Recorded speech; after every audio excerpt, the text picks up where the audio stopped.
All right, so check this out, right?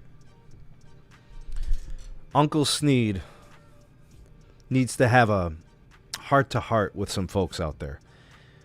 This might not impact you at all, but I want to help some people out. Okay, so this is what I gotta say, and I want to make sure that I structure this right, and I come at this with the right approach. I'm not throwing shade at any one person. This is not a targeted attack on anyone. But I want to make something very, very clear. Rule number 1. Don't shill for a company, right? These companies don't give a damn about you or anyone else. All they care about is that bill getting paid every month. They don't give a damn about you, right? So let's just start there. Rule number 2. Don't fight people over brands. That is ridiculous. I don't think people realize what they look like when they sit there and get defensive about a company. I've seen people do it with the iPhone versus Androids, Galaxies, and Pixels, and that stuff tickles me and makes me laugh too. I say buy what you want and enjoy what you like. And let the tech do the talking, as the homie Dan Tana says, right? Appreciate you, Tana. Yeah, so I've seen it there. But to see it in telco is ridiculous. It doesn't even make any sense. They don't pay you. You pay them. What are you shilling about, right? The next thing I want to talk about is people's experiences and how they use the networks and how it is. I want to make something very clear. Your personal experience on a network is valid. Your personal experience indicates whether or not you should buy and pay for that service. For example, if AT&T in your area and your usage is slow, unavailable, weak coverage, doesn't work indoors well, video buffers or something, that's a great experience. You should not pay for that service. You should look for a better provider in that area. Maybe it's Verizon. Maybe it's T-Mobile. That's how you make purchasing decisions. Your personal experience. However, your personal experience has no impact, not a single shred of factoring in national network evaluation. Your experience is anecdotal. Your experience is subjective. It's valid for you. It's how you make your purchasing decision, but it is not how national networking is characterized, described, and evaluated. It's not to discredit you. It's a fundamental principle. So let me explain this. I'm a man of science. I teach scientific process. I teach critical thinking. I teach logic and reasoning. I teach how to make the best conclusions from the best data you can collect in order to make sound decisions. If everything is based off of someone else's subjective commentary, you are going to make a bad decision. Because it is subjective and not objective. Objective logic and reasoning is derived from large collections of data, thousands, if not millions of data points from accredited and authorities in terms of organizations and testing firms. You take all that data and you draw conclusions from it.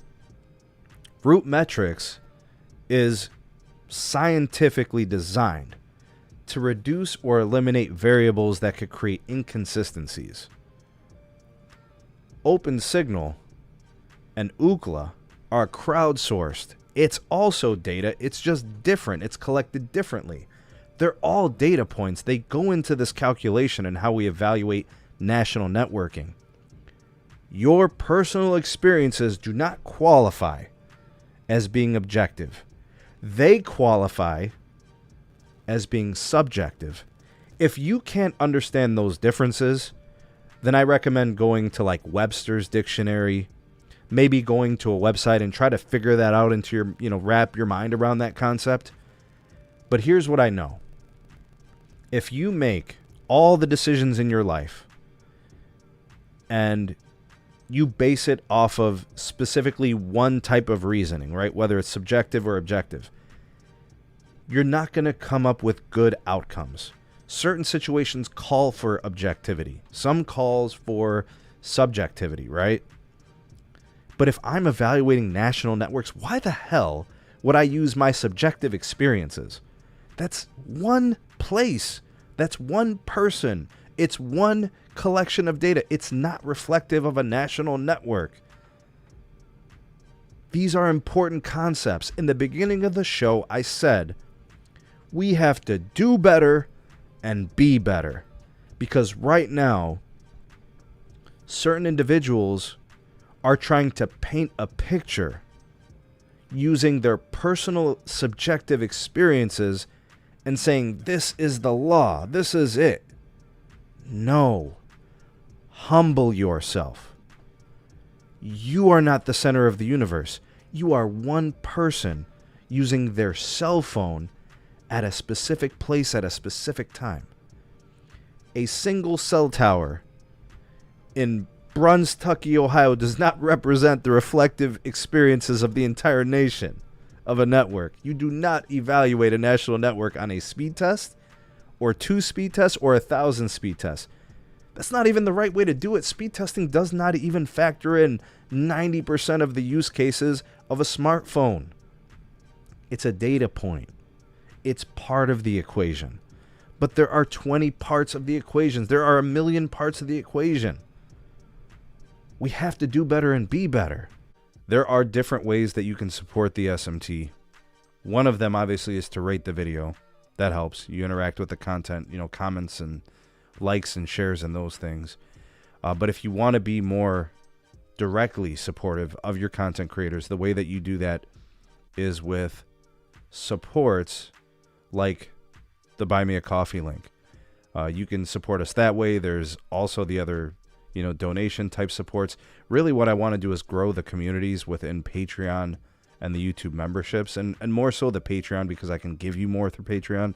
So if you guys like what the YouTube channel does and you like what it offers, you're looking for a bunch of things like early access videos and additional live streams, you want more of the SMT, that's how you could do it. So I recommend checking us out on Patreon. The link is in the description.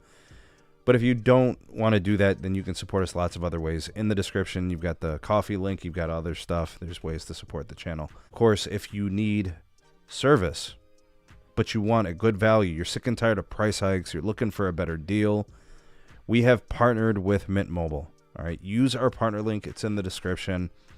They just increased all of the data allotments on all their plans, and they didn't touch pricing. So the 4 gig plan went to a 5 gig plan. They kept it $15. The 15 gig plan, right, used to be a 10 gig plan, right? And they kept it at $20 a month, right? So they added all this value, didn't even touch pricing. This is why we absolutely must support this company. They are doing good things. I mean, you tell me what carrier is doing this. What carrier gives you more for the same amount of money, right? All these other companies are raising pricing. T-Mobile just increased plan rates, right? Their new plans are more expensive. Verizon is historically known, AT&T historically known for slapping on increases to fees and additional fees and all those types of things. Mint Mobile's different. They're different. They're giving you more and they're not charging you more, right? So if you're looking for a second line, you want to try the T-Mobile network, you're looking for a better value, I can think of a dozen reasons to switch to Mint Mobile. And of course, you can port your number. You can get, phone deals. They'll like, look at this one. It's here at the top, right? We're talking about 6 months of free service when you buy a phone and get their 6-month plan. So you would essentially have a year of service and a phone all on a good deal. Can't beat it. All right. Links in the description. Use it. It's our unique partner link, and it will support the channel.